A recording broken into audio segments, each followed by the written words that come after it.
नमस्कार। मेट्रो मिडियाद्वारा प्रस्तुत कार्यक्रम मित्रतामा स्वागत छ। नेपाल भारत सम्बन्धका बहुपक्षीय विश्लेषणात्मक कार्यक्रमसहित उपस्थित भएको छु म नयन सापकोटा।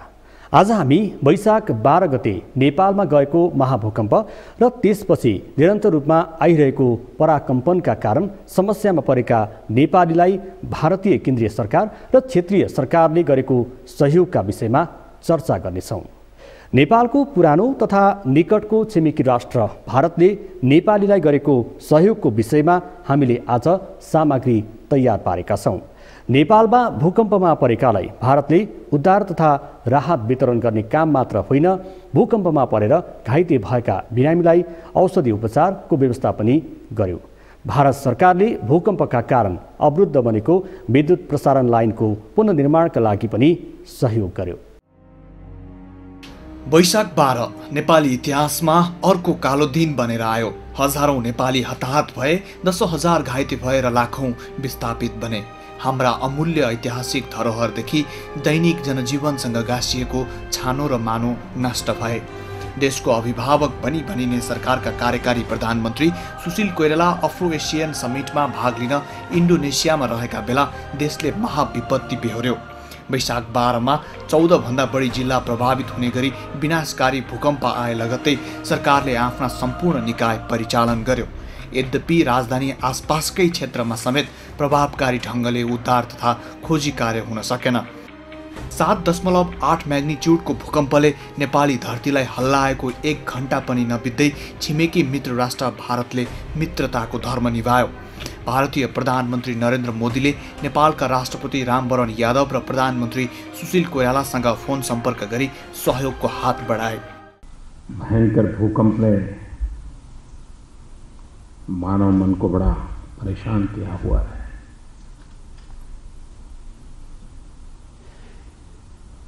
पता नहीं कितना भयंकर नुकसान हुआ होगा, अभी तो जानकारी आ रही है। नेपाल की पीड़ा भी हमारी ही पीड़ा है। मैंने नेपाल के प्रधानमंत्री जी से, राष्ट्रपति जी से बात की और विश्वास दिलाया है कि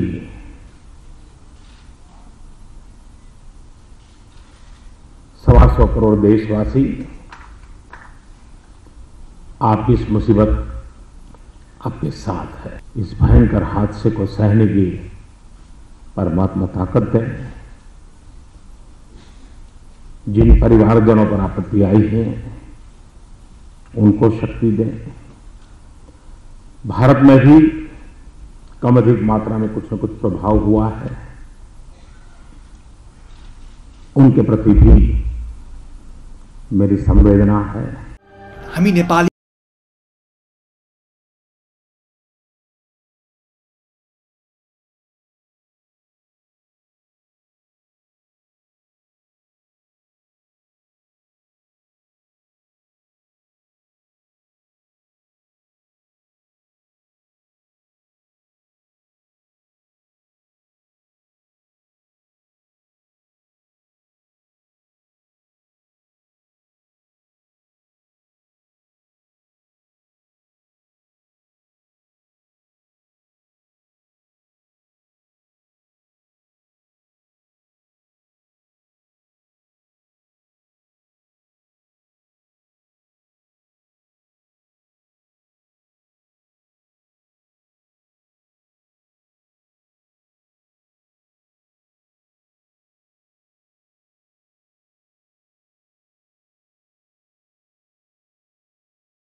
कार्यक्रममा उनले दुःख र पीडामा परेका नेपालीको आँखामा आँसु पुस्ने, हातमा हात र काँधमा काँध मिलाउन कुनै पनि प्रयास बाँकी नछोड्ने प्रतिबद्धता जनाए। रेडियो कार्यक्रम मन की बातमा बोल्दै प्रधानमन्त्री मोदीले उद्धार तथा खोजी कार्य सकिएपछि पनि राहत र पुनर्स्थापनासम्म पनि सहयोग गर्ने बताए। शनिवार को भयंकर भूकंप ने पूरे विश्व को हिला दिया है। ऐसा लगता है मानो प्राकृतिक आपदा का सिलसिला चल पड़ा है।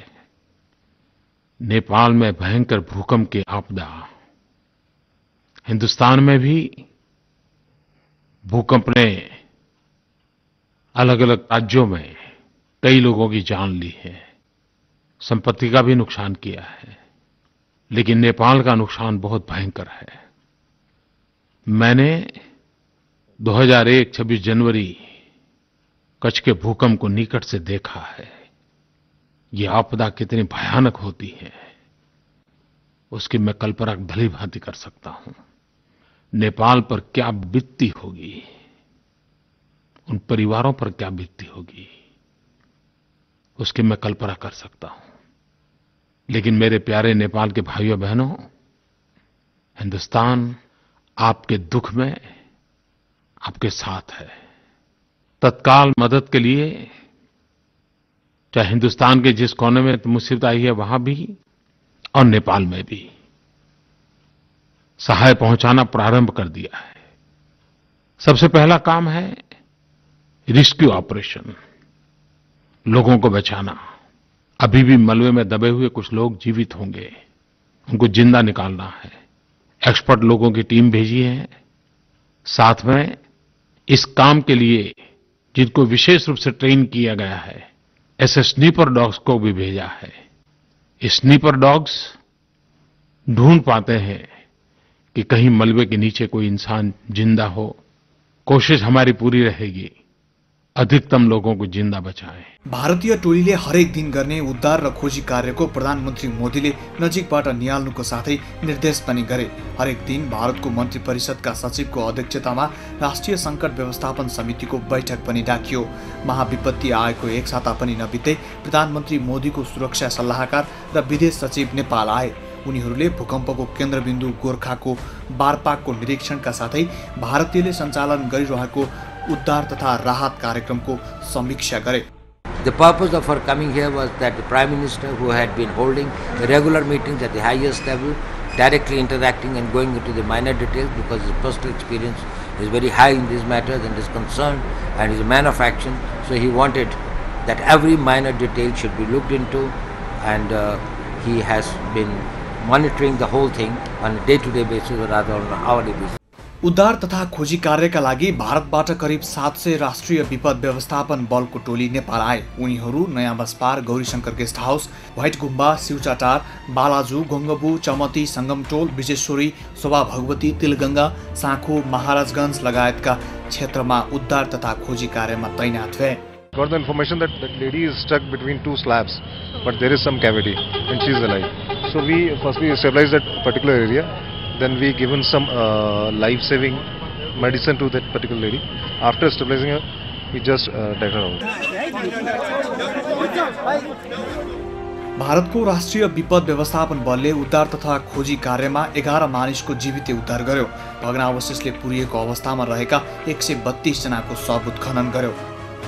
त्यस्तै टोलीले विभिन्न 6 स्थानमा मेडिकल क्याम्प खडा गर्यो, जहाँ 992 जना घाइतेको उपचार भयो। सिनामंगल, लगनखेल, बारपाक, गोर्खा, धादिङमा भारतीय मेडिकल युनिटले सञ्चालन गरेको फिल्ड हस्पिटलमा 3638 जना घाइतेको उपचार भयो। We were given this land yesterday, and within 5-6 hours, in fact 6 to 7 hours, we have set up this whole hospital. We have contacted the army authorities here, the civil authorities here, medical college people here, that we have our hospital is ready, our OT is ready for operation. And we have liaised with the KGMC, that is Kathmandu Medical College people, and they are the medical team is here and they are given okay, and I hope by evening we will start operating here. उद्धारका लागि भारतीय major जनरलको नेतृत्वमा नेपाल आएको 450 भारतीय सेनाले पनि नेपालीको समन्वयमा महत्त्वपूर्ण भूमिका निभायो। भारतीय वायुसेनाको C-17, C-130, II-76, AN-32 का 37 उडानले 550 टन बराबरका राहत सामग्री नेपाल ल्याएको थियो।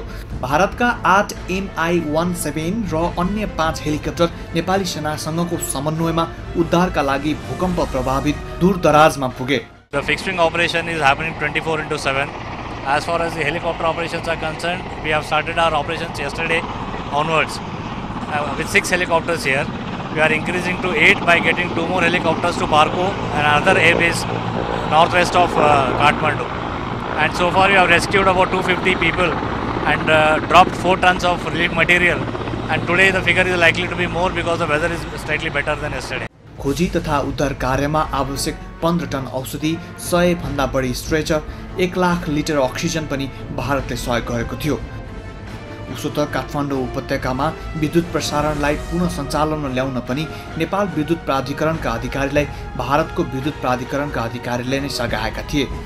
त्यस्तै भारतले 3383 जना भारतीय र तेस्रो देशका नागरिकलाई हवाई सेवाबाट र 12450 जना भारतीय र तेस्रो देशका नागरिकलाई बसबाट सुरक्षित रूपमा भारत लगेको पनि नेपालका लागि भारतीय दूतावासले जनाएको छ। नेपालको प्रमुख विकास साझेदार भारतले गत वैशाख 12 गते नेपालमा गएको महाभूकम्पमा परि घाइते भएका बिरामीलाई 14वटा आफ्नै हेलिकप्टर प्रयोग गरी उद्धार गर्यो। नेपाल सरकारको आग्रहमा नेपाल आएको भारतीय सेनाले नेपाली सेनासँगको समन्वयमा उद्धार तथा राहतको काम पनि गरिरहेको छ।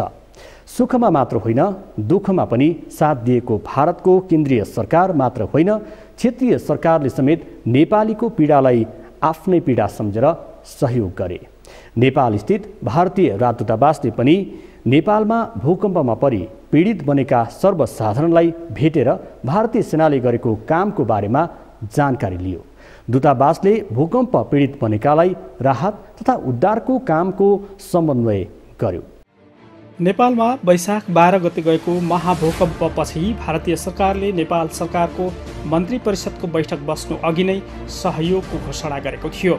नेपालमा भूकम्प गएको 6 घण्टापछि मात्रै विदेशीलाई सहयोग गर्न आग्रह गर्दै मन्त्री परिषदको बैठक सकिएको थियो। तर नेपालमा भूकम्प गएको दिन अर्थात् वैशाख 12 गते शनिबार नै भारतीय प्रधानमन्त्री नरेन्द्र मोदीले नेपालीलाई जस्तो सुकै सहयोग गर्ने बताएका थिए। नेपालमा भूकम्प जाने बित्तिकै भारतीय प्रधानमन्त्रीले राष्ट्रपति डाक्टर रामवरण यादव र प्रधानमन्त्री सुशील कोइरालालाई फोन गरेर नेपालमा गएको विनाशकारी भूकम्पबाट आफू दुखित रहेको भन्दै सक्दो सहयोग गर्ने प्रतिबद्धता व्यक्त गरेका थिए। नेपालमा गएको भूकम्पका कारण ध्वस्त भएका भौतिक संरचना निर्माणदेखि घाइतेको उद्धारमा भारतीय सहयोग गर्ने उनले बताएका थिए। भारतीय लोकसभाका सबै सदस्यले 1 दिन बराबरको रकम नेपालका भूकम्प पीडितका लागि सहयोग गर्ने घोषणा पनि यसै बीचमा गरे।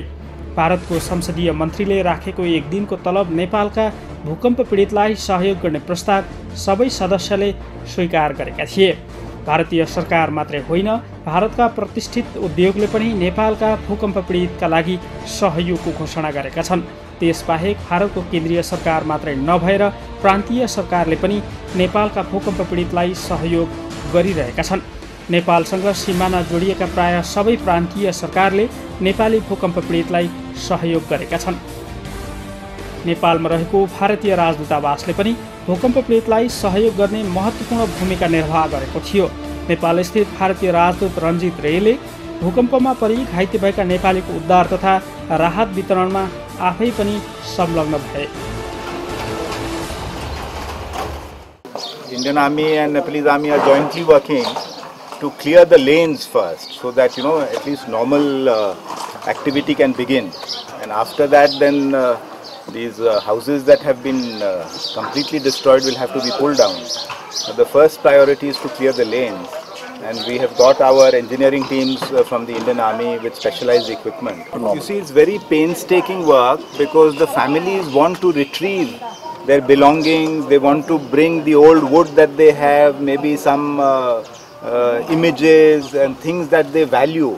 So it is not that you just bring some machine and just remove everything. So it is being done very, very carefully. And the families, the Nepalese Army, the Indian Army are all working together to do it in a very sensitive way. So people who are trying to retrieve their belongings can get what is of value to them also. Nepal स्थित भारतीय राजदूत रेले नेपाल भारतको सबैभन्दा नजिकको छिमेकी देश भएकाले नेपालीलाई परेको अप्ठ्यारोमा सहयोग गर्नु आफ्नो देशको कर्तव्य रहेको भन्दै सहयोग गर्ने बताएका थिए। भूकम्प प्रभावित स्थानमा आफै पनि पुगेर अनुगमन गरेका राजदूत रेले भारतीय सरकार नेपालीलाई परेको दुःखमा साथ दिन तयार रहेको बताए। उनले भूकम्पका कारण बढी प्रभावित भएको काठमाडौँ उपत्यकाका विभिन्न स्थानमा स्थलगत निरीक्षण समेत गरेका थिए। भारतीय सेनाको विशेष टोलीले भूकम्पमा परि घाइते भएकालाई उद्धारको काम गरिरहेको स्थानमा समेत पुगेर निरीक्षण गरेका थिए। किसी भी दुर्घटना के बाद 2-3 दिन लगते हैं सिस्टम को स्ट्रीमलाइन होने में, और मैं कहना चाहता हूं कि नेपाल सरकार के नेतृत्व में नेपाली सेना काम कर रही है, नेपाली सेना के साथ भारतीय सेना काम कर रही है, और भारत से 13 हेलीकॉप्टर भी आए हैं। तो जो दुर्गम क्षेत्र हैं वहाँ पे राहत हेलीकॉप्टर से ले जाया जा रहा है, और वहाँ CDO के माध्यम से अन्य गाँवों में उसका वितरण हो रहा है। ये हो सकता है कि हर क्षेत्र में अभी ना पहुँचा हो, क्योंकि बहुत दूर दराज के इलाके हैं और पहाड़ी क्षेत्र है, पर मुझे पता है कि नेपाल सरकार पूरा प्रयास कर रही है, और भारत की जितनी भी यहाँ पे टोली है जो सपोर्ट कर रही है, चाहे सेना है, चाहे हमारी NDRF है, चाहे बाकी लोग हैं जो राहत कार्य में लगे हुए हैं, सभी लोगों का एक ही मकसद है कि राहत जहां सबसे ज़रूरी हो वहां शीघ्र से शीघ्र पहुंचे। खास गरी भूकम्पका कारण काठमाडौँमा भत्किएका भौतिक संरचना हटाउनेदेखि पुरिएका सर्वसाधारणको जीवितै उद्धार र भूकम्पका कारण भत्किएका संरचनाभित्र पुरिएर ज्यान गुमाएका सर्वसाधारणको शव निकाल्ने काममा भारतीय सेनाले नेपाली सेनासँगको समन्वयमा काम गरेको थियो।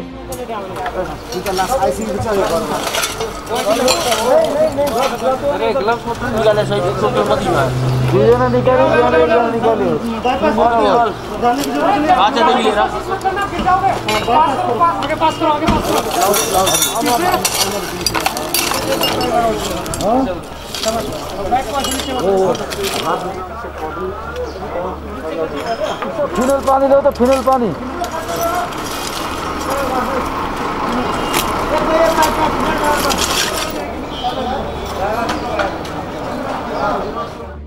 भारतीय सरकार र त्यहाँ स्थित उद्योगहरूले मात्रै होइन, नेपालमा गएको शक्तिशाली भूकम्पका कारण पीडित नेपालीलाई भारतीय सामान्य नागरिकले पनि खुल्ला मनले सहयोग गरे। महाभूकम्पका कारण घरबार विहीन भएका नेपाली किसानहरूलाई भारतीय कृषकहरूबाट समेत राहत नेपाल पठाएका थिए। नेपाल र भारतबीच राजनीतिक रूपमा मात्रै होइन, सांस्कृतिक रूपमा पनि द्विपक्षीय सम्बन्धकै कारण भूकम्पमा परेकालाई भारतीयहरूले खुलेर सहयोग गरेको देखिन्थ्यो।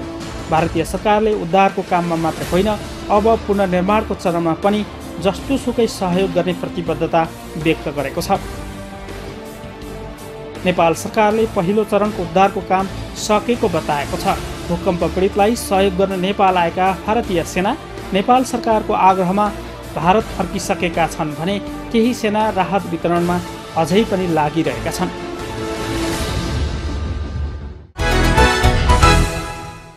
नेपालमा गएको भूकम्पमा परि घाइते भएका र घरबार गुमाएकालाई भारतीय सीमा सुरक्षा बलले समेत आफ्नै तलब काटेर राहत सामग्री नेपाल पठाएका थिए।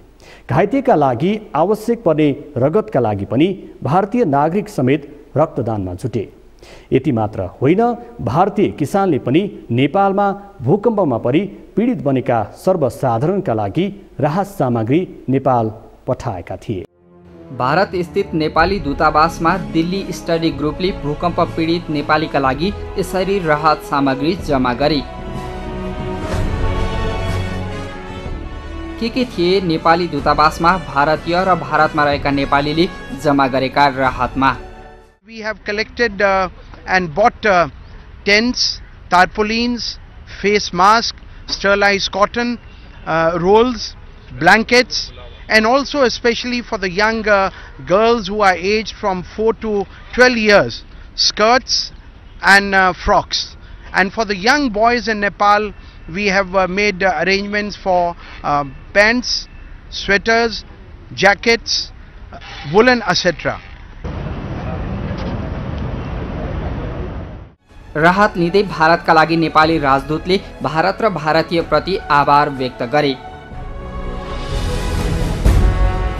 उता नेपालमा भूकम्पमा परि घाइते भएकालाई उपचारार्थ रगत आवश्यक हुन सक्ने भन्दै सयौंको संख्यामा सुरक्षाकर्मीले रक्तदान गरे। प्रहरी जवानदेखि महानिरीक्षकसम्मका अधिकारी रक्तदानमा सहभागी भए। ब्लड से अच्छा कंट्रीब्यूशन नहीं हो सकता। इसमें आप देख रहे हैं सिपाही से लेके अधिकारी तक, आईजी साहब तक, एडीजी साहब तक सभी हम लोग ब्लड डोनेट कर रहे हैं और उनकी सेवा में ये भेज रहे हैं ताकि बहुत से घायलों की जान बच सके। उसो त सीमा क्षेत्रमा तैनात हुने भारतीय सुरक्षा बलले पनि भूकम्प पीडित नेपालीको लागि राहत जम्मा गरेका छन्। उनीहरूले आफ्नो एक दिनको तलबबाट राहत सामग्री किनेर नेपाल पठाए। एफर्ट्स तो जारी रखेंगे, ये तो एक पहली सहायता है, फिर और जरूरत पड़ेगी जैसे जैसे उधर से लगेगा कि वहाँ ज़रूरत है तो और भी हम अपना सहयोग करते रहेंगे। और जिस जिस तरह की भी ज़रूरत पड़ेगी सारे सारे मित्र राष्ट्र हैं, उसको जो भी सहायता होगी हम देंगे।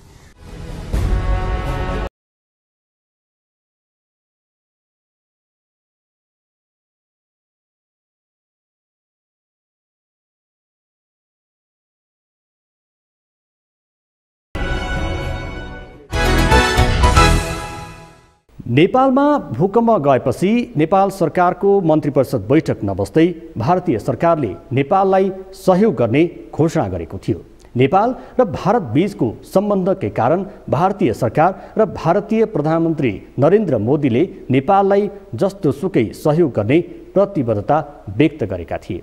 भूकम्पमा परि घाइते भएकालाई उद्धार मात्र होइन, नेपालीलाई आवश्यक पर्ने दैनिक उपभोग्य वस्तु समेत भारत सरकारले स्थल मार्गबाट नेपाल पठाएको थियो। खुला सिमानाका कारण संस्कृति र परम्परासँग गाँसिएको नेपाल र भारत बीचको सम्बन्ध नेपालमा गएको महाभूकम्पमा परि घाइते भएका नेपाली मनलाई गरेको सहयोगले नेपाली प्रति भारतको उदारता पनि झल्किएको छ। हवस् त आजका लागि कार्यक्रम मित्रता यति नै। आजको श्रृङ्खलाबाट सम्पूर्ण युनिटसहित मलाई पनि बिदा दिनुहोस्। नमस्कार।